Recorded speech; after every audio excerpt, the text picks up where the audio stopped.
60 गोलियां मरने के बाद भी पुलिस के सामने नाच रहे थे।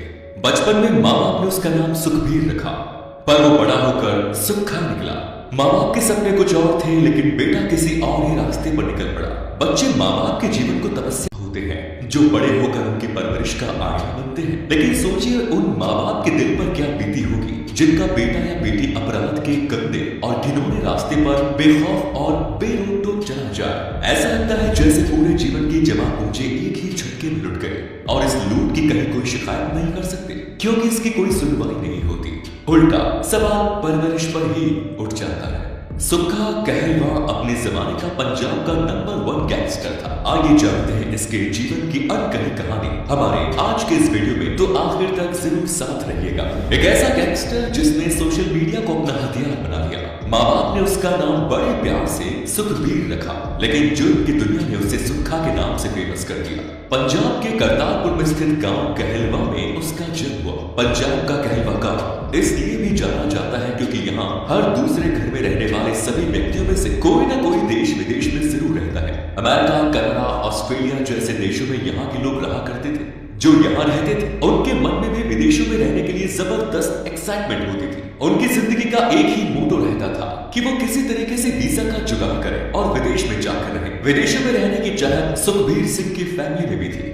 उसके चाचा और दूसरे फैमिली मेंबर्स विदेशों में रहते थे, लेकिन उसके पिता का वीजा नहीं बन पा रहा था, जिसकी वजह से वो कहलवा गांव में ही रहकर खेती बाड़ी किया करता था। सुखबीर सिंह के साथ उसका भाई दोनों स्कूल में पढ़ा करते थे। धीरे धीरे बच्चे बड़े होने लगे। माता पिता विदेश जाने का प्रयास करते रहे। सुखबीर सिंह की उम्र का 17वां साल उसकी जिंदगी को बदल देने वाला साबित हुआ। उम्र के 17 साल में सुखबीर सिंह के गांव में झगड़ा हुआ और इस झगड़े में इसका नाम भी लिखा दिया गया। पुलिस ने सुखबीर सिंह को उठा लिया, लेकिन इसी समय उसके माता पिता का अमेरिका का वीजा आ गया, जबकि सुखबीर सिंह का वीजा नहीं आया। और उसके पीछे कारण था उसका पासपोर्ट नहीं बनना। पासपोर्ट के ना बनने के पीछे गांव का ही वही झगड़ा था जिसमें सुखबीर सिंह का नाम लिया गया। माता पिता सुखबीर सिंह को उसकी मौसी और भाई के हवाले छोड़कर अमेरिका चले गए। सुखबीर के लिए वो सोच रहे थे कि इसका पासपोर्ट बनते ही वीजा भी भेज दिया जाएगा और फिर इसको भी अमेरिका बुला लेंगे। इस बीच में सुखबीर को एक लड़की से प्यार हो गया और बात शादी की आ गई। लड़की किसी रिजोर्ट के मालिक की बेटी थी। परिवार में रुपए, पैसे और संपन्नता की कमी नहीं थी। लड़की के परिवार वाले शादी के लिए राजी नहीं थे, क्योंकि सुखबीर की हैसियत और उनके परिवार की हैसियत में बड़ा अंतर था। लेकिन फाइनली 21 साल की उम्र में सुखबीर ने उसी लड़की से शादी की जिससे वो प्यार करता था। इसके बाद दोनों आगे अपनी तरक्की के लिए वीजा की कोशिश कर रहे थे। इस बीच सुखबीर की पत्नी को ऑस्ट्रेलिया का वीजा मिला और ऑस्ट्रेलिया चली गई। सुखबीर एक बार फिर अकेला रह गया, लेकिन फिर कुछ तिकड़म काम आई और सुखबीर का पासपोर्ट बन गया। ऑस्ट्रेलिया से उसकी पत्नी ने उसे वीजा भेज दिया। फिर वो ऑस्ट्रेलिया पहुंच गया। ऑस्ट्रेलिया जाकर वो अपनी पत्नी के साथ रहने लगा।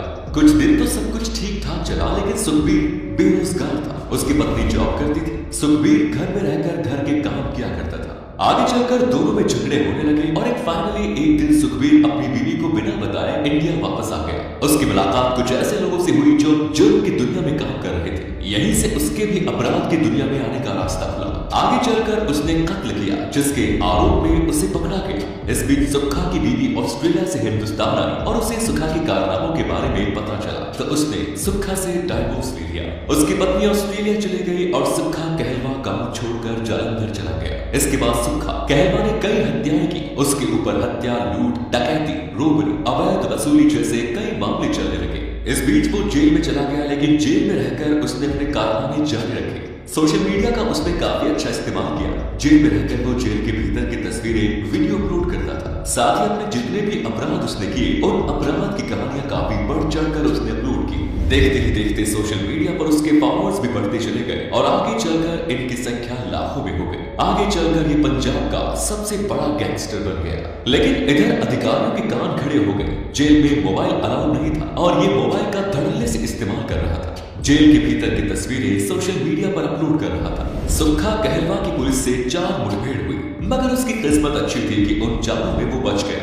एक बार उसकी जब पुलिस से मुठभेड़ हुई तो वो पुलिस कस्टडी से भाग गया। वहां से भागकर राजस्थान गया। देश के अलग अलग राज्यों में रहा, मध्य प्रदेश में गया। लेकिन इसी दौरान उत्तर प्रदेश में रहते हुए उसकी मुलाकात वहां के वांटेड गैंगस्टर यामीन से हुई। दोनों साथ में रहते, लूटपाट करते। इसी दौरान वो एक बड़ी जुमले को लूटते और लूटे गए सोने की जब बंटवारे की बात आती है तो यामीन और सुखा कहलवा में झगड़ा हो जाता है। सुक्खा कहलवा यामीन के इलाके में था, इसलिए उसके लोग सुक्खा का गला रेत कर उसे नदी में फेंक देते हैं। उन्हें लगता है कि वो मर गया, लेकिन वो बच जाता है और अपना इलाज कराकर ठीक हो जाता है। इसके बाद वो फाइनली पकड़ा भी जाता है। वो एक बार फिर सोशल मीडिया पर एक्टिव हो जाता है, लेकिन उसे जमानत मिल जाती है। बाहर आने के बाद वो अपने एक दोस्त और गैंगस्टर लवली की हत्या कर देता है, जिससे लवली के लोग उसके पीछे पड़ जाते हैं। लवली की हत्या के आरोप में सुक्खा कहलवा एक बार फिर गिरफ्तार होता है। लवली का एक साथी सोनू बाबा सुक्खा की धमकी के बावजूद अदालत में उसी के सामने सुक्खा के खिलाफ गवाही देता है। सुक्खा उसे जज के सामने ही धमकी देता है, जिसके जवाब में सोनू बाबा उसे थप्पड़ मार देता है।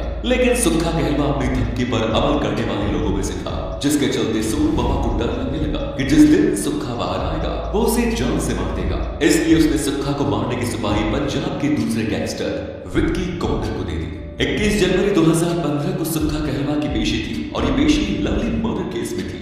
सुक्खा कहलवा को घेर कर मारने की पूरी प्लानिंग पहले से ही रची जा रही थी। पहले ही डिसाइड किया गया कि उसे तो कोर्ट परिसर में ही मारा जाएगा, लेकिन कोर्ट परिसर में खतरा ज्यादा था, इसलिए कोई ऐसा सेफ साइड देखा जा रहा था जहां उसे मारने के बाद वहां से सुरक्षित बचकर भागा जा सके। इधर सुक्खा कहलवा जेल से जब भी पेशी पर जाता था तो जेल पुलिस के साथ साथ उसके अपने गैंग के लोग भी उसकी सुरक्षा किया करते थे। लेकिन 21 जनवरी को उसके अपने गैंग के ही किसी सदस्य के यहाँ कोई फंक्शन था। सारे के सारे दोस्त वहां गए थे। इस दिन सुक्खा कहलवा की सुरक्षा के लिए पंजाब पुलिस के अलावा कोई भी नहीं था। पुलिस वैन में 6 पुलिस वालों के साथ दिन के वक्त सुक्खा कहलवा को कोर्ट में पेशी के लिए ले जाया गया। पेशी तो ठीक ठाक हो गई, लेकिन पेशी के बाद इसे जब जेल ले जाया जा रहा था तो जालंधर अमृतसर हाईवे पर एक सीआरपीएफ का कैंपस पड़ता है और उससे 1 या 2 किलोमीटर दूर पर फगवाड़ा का एरिया पड़ता है। इस एरिया से जब पुलिस वैन गुजरती है तो उसे 2 एसयूवी ब्लॉक कर लेती है। पुलिस की गाड़ी को रोककर उसमें मौजूद पुलिस वालों को 15 से 20 लोग हथियारों के दम पर नीचे उतारते हैं और पुलिस वालों के हथियार अपने कब्जे में करके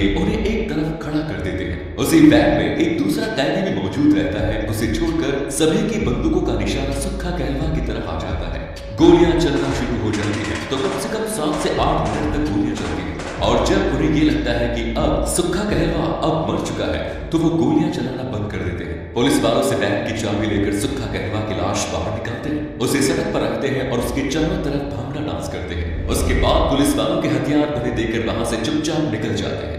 जानकारी के मुताबिक 60 गोलियां सुक्खा कहलवा के शरीर में मौजूद रहती है। हालांकि ये बात भी सामने आई थी कि उसे कुल 100 गोलियां लगी थी। अगले दिन अखबारों की सुर्खियों में सुक्खा कहलवा की मौत का जिक्र था। खबर पाकर अमेरिका में सुक्खा के माता पिता भी यहाँ आते हैं और बताते हैं कि 6 महीने पहले सुक्खा कहलवा ने उन्हें चिट्ठी लिखी थी, जिसमें उसने कहा था कि उसे पुलिस की कस्टडी में ही मारा जाएगा। उसने अपने कातिलों का नाम भी लिखा था, जिसमें विक्की कौंडल और सोनू बाबा का भी नाम था। लेकिन सुक्खा कहलवा के मर्डर की जांच और उसके बाद अदालत के फैसले में न्याय की किस तरह धज्जियां उड़ी वो आप समझ सकते हैं। सुक्खा कहलवा के मर्डर में कुल 11 लोगों को आरोपी बनाया गया। इनमें से 2 का एनकाउंटर साल 2018 में हुआ। एक आरोपी फरार था, बाकी 8 आरोपी साल 2019 में अदालत के फैसले में बाइज्जत बरी हो जाते हैं। अदालत का कहना था कि इस मामले में इन आरोपियों के पास से जो हथियार बरामद हुए और सुक्खा कहलवा के शरीर से जो गोलियां मिली वो मैच नहीं करती है। इसका मतलब है कि इनके हथियार से गोलियां नहीं चली और उन्होंने हथियार नहीं चलाया। पुलिस ने 2 एसयूवी होने की बात कही थी, लेकिन वहां पर ये माना गया कि एसयूवी एक ही थी और एक एसयूवी में इतने सारे लोग बैठकर नहीं आ सकते हैं। तो इन कारणों से इन सभी आरोपियों को बाइज्जत बरी कर दिया गया। हत्या में इस्तेमाल 2 एसयूवी में से